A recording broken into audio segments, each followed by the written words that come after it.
Ya,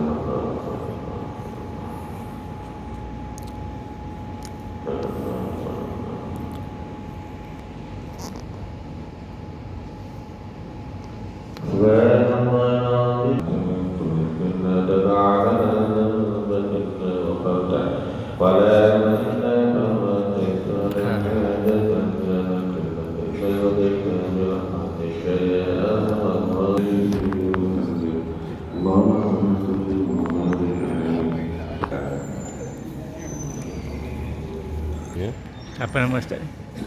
Ustaz ni Ustaz Hanafi Rafi apa? Apa tajuk dia? ya. Tajuk dia apa? Tajuk tak pasti. Fiqah ke? Biasanya dia fiqah. Fiqah. Wabarakatuh. Bismillahirrahmanirrahim. Wabihi nasta'in ala umurid dunya waddin. Alhamdulillah wa salamun ala ibadihi alladzina istafa. Amma ba'd. Sidang ahli jamaah yang dirahmati Allah. Ayat 41, 42 dan 43 surah Shad, ayat 41, 42 dan 43 surah Shad. Allah Subhanahu wa ta'ala berfirman, ba'da a'udzu billahi minasy syaithanir rajim. Wadhkur 'abdana Ayyub idh nada rabbahu anni massaniya syaitanu binusbin wa 'adzab. Urkud birijlika hadza mu'tasadun baridun wa syarab. Sejarah perjalanan hidup hamba yang menjadi pilihan kami, dialah junjungan mulia baginda Ayyub alaihi salam. Ketika waktu baginda Ayyub alaihi salam bermohon kepada Tuhannya, berdoa merayu kepada Tuhannya agar mendapat pertolongan dari Tuhannya Allah Subhanahu wa ta'ala. Sesungguhnya syaitan yang durjana telah menyerang daku sehinggalah sengsara hidupku, miskin apa kedana. Syaitan iblis yang durjana terus menerus menyerang daku, mengakibatkan penderitaan hidupku, menanggung sakit barat yang amat menyiksakan. Lalu Allah Subhanahu wa ta'ala memerintahkan kepada baginda Ayyub alaihi salam, wahai Ayyub, hentakkanlah kedua kakimu itu di bumi. Lalu baginda Ayyub alaihi salam menghentakkan kedua kakinya di bumi. Terpancar keluarlah air mata air yang sejuk. Allah Subhanahu wa ta'ala memerintahkan, wahai Ayub, jadikanlah air mata air yang sejuk itu sebagai mandian untuk memulihkan anggota luaran tubuh badan, dan jadikanlah juga air mata air yang sejuk itu sebagai minuman untuk memulihkan organ dalam tubuh badan itu. Maka sembuhlah baginda Ayub alaihissalam dari penyakit barat yang dihidapinya. Kami, yakni Allah, tebus kembali anggota tubuh badan baginda Ayub alaihissalam yang mengalami kecacatan. Kami gantikan juga anak bina ahli keluarga yang semuanya terkorban akibat serangan wabak penyakit dengan ahli keluarga yang baru.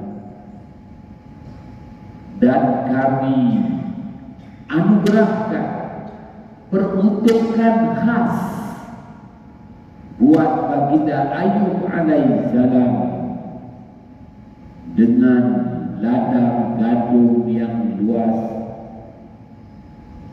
dusun buah-buahan, binatang-binatang ternakan, merupakan tanda kasih sayang kami kepada baginda Ayub alaihissalam.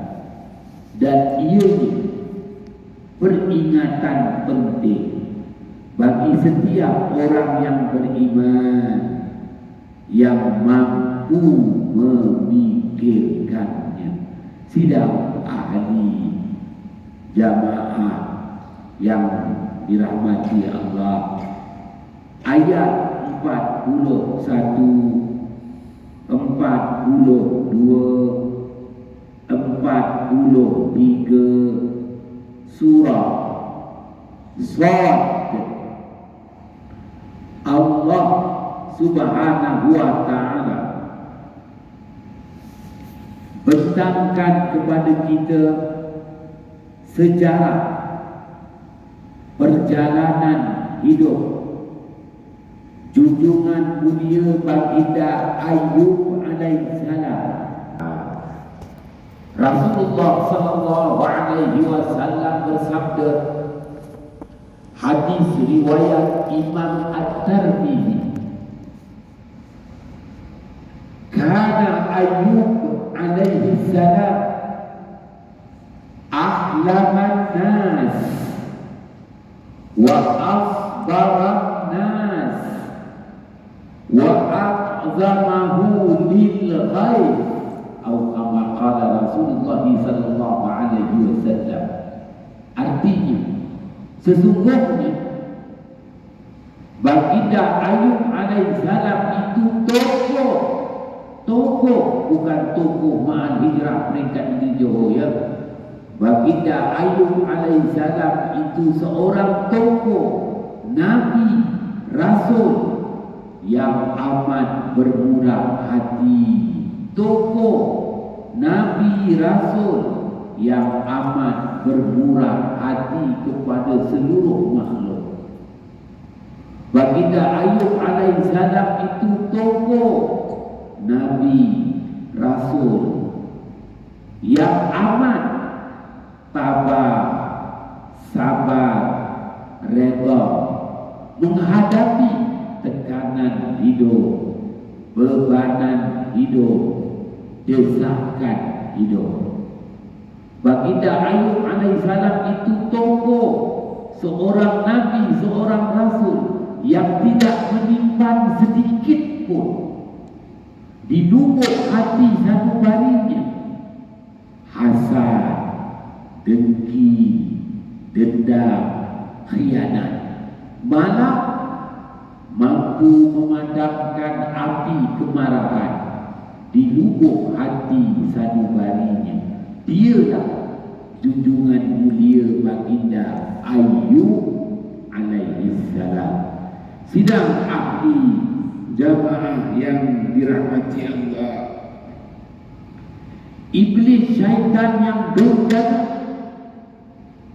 mencabar Allah Subhanahu wa ta'ala.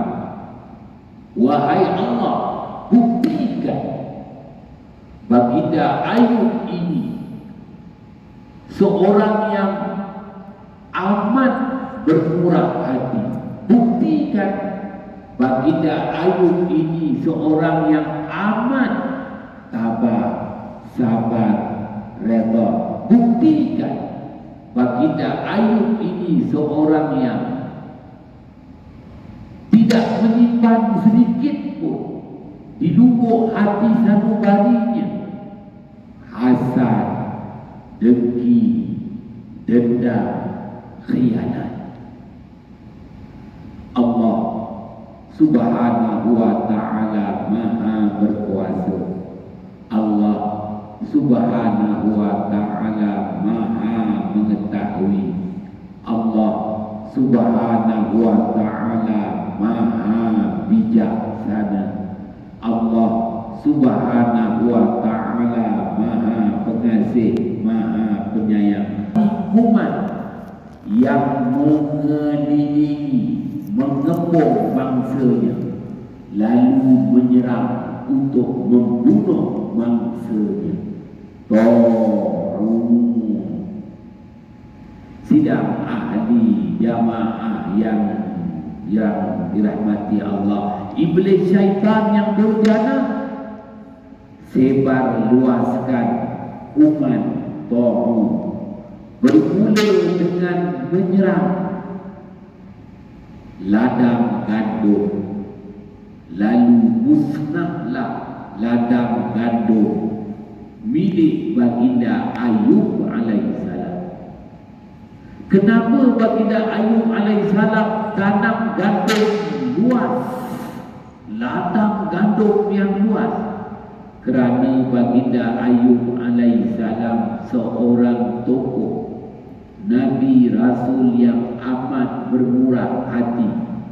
Baginda Ayub alaihissalam tanam gandum bukan untuk dia mengecapi kekayaan, kemewahan, mengaut keuntungan. Tidak. Baginda Ayub alaihissalam tanam gandum luas untuk memenuhi keperluan hajat rakyat jelata. Sebab itu rakyat jelata menyayangi baginda Ayub alaihissalam. Baginda Ayub alaihissalam seorang pemimpin yang disayangi, seorang pemimpin